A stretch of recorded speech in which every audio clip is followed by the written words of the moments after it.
একই সাথে 7 lakh website hack, তাও আবার একজন বাংলাদেশির হাতে, যার ভয়ে পৃথিবীর সকল সাইবার প্রতিরক্ষা বিভাগ হুমকির মুখে পড়ে।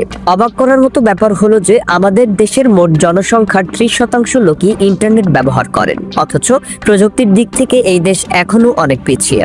এরপরও এক বাংলাদেশি কিভাবে মাত্র কিছু সময়ের মধ্যে পৃথিবীর মূল্যবান ওয়েবসাইটগুলো সহ মোট 7 লাখ ওয়েবসাইট নিজের দখলে নিয়ে নেন?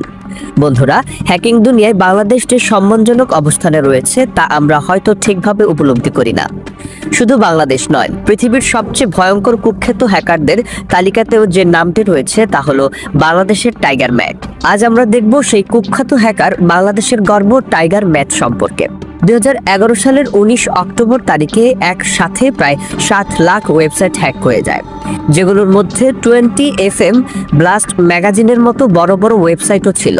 তখন ইনমোশন হোস্টিং এর আওতাধীন ওয়েবসাইটগুলোর হোম পেজ একের পর এক ভেসে ওঠে the site hacked by Tiger Matt. কিছু বুঝে ওঠার আগেই ওয়েবসাইটগুলো তাদের নিয়ন্ত্রণ হারায় টাইগার ম্যাটের কাছে। কিছু সময়ের জন্য সব ওয়েবসাইটের কার্যক্রম বন্ধ হয়ে যায় এবং এই অ্যাটাকিং এর মাধ্যমে সাইবার প্রতিরক্ষা ব্যবস্থা বিশ্বব্যাপী হুমকির মুখে পড়ে। এমন ঘটনা বিশ্ব ইতিহাসে আর কখনো হয়নি। একমাত্র বাংলাদেশে এই হ্যাকারই প্রথমবারের মতো এমন বিশাল আক্রমণে অংশগ্রহণ করেন। টাইগার ম্যাটের দক্ষতা এতটা ছিল যে তার অবস্থান চিহ্নিত করা সম্ভব হয়নি। এরপর প্রায় 2 বছর তার কোনো খোঁজ পাওয়া যায়নি, কিন্তু 2 বছর পর তিনি আবারও নতুন হ্যাকিং কার্যক্রম শুরু করেন। এবার তিনি তার টার্গেট হিসেবে বেছে নেন মালডোভা দেশকে। একসাথে তিনি আক্রমণ করেন Google, Yahoo, Microsoft, YouTube, BBC সহ মালডোভা দেশের গুরুত্বপূর্ণ সরকারি ওয়েবসাইটগুলো। এই সাইবার আক্রমণের মাধ্যমে টাইগার ম্যাট শুধু তার ক্ষমতা এবং দক্ষতা প্রদর্শন করতে চেয়েছিলেন, তার কোনো অন্য উদ্দেশ্য ছিল না।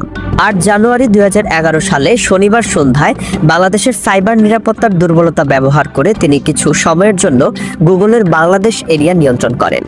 এছাড়া মালয়েশিয়ার কিছু গুরুত্বপূর্ণ ওয়েবসাইট এবং বাংলাদেশ বনাম ভারতের ওয়ার্ল্ড কাপ কাতার ফাইনাল ম্যাচের সময় ভারতের প্রতিরক্ষা বিভাগের ওয়েবসাইটও কিছু সময়ের জন্য তার নিয়ন্ত্রণে চলে আসে। এসব আক্রমণকে তিনি এক প্রকার ফ্যাশন হিসেবে দেখতেন, এর পেছনে অন্য কোনো উদ্দেশ্য ছিল না। বর্তমানে তার কোনো খোঁজ পাওয়া যাচ্ছে না।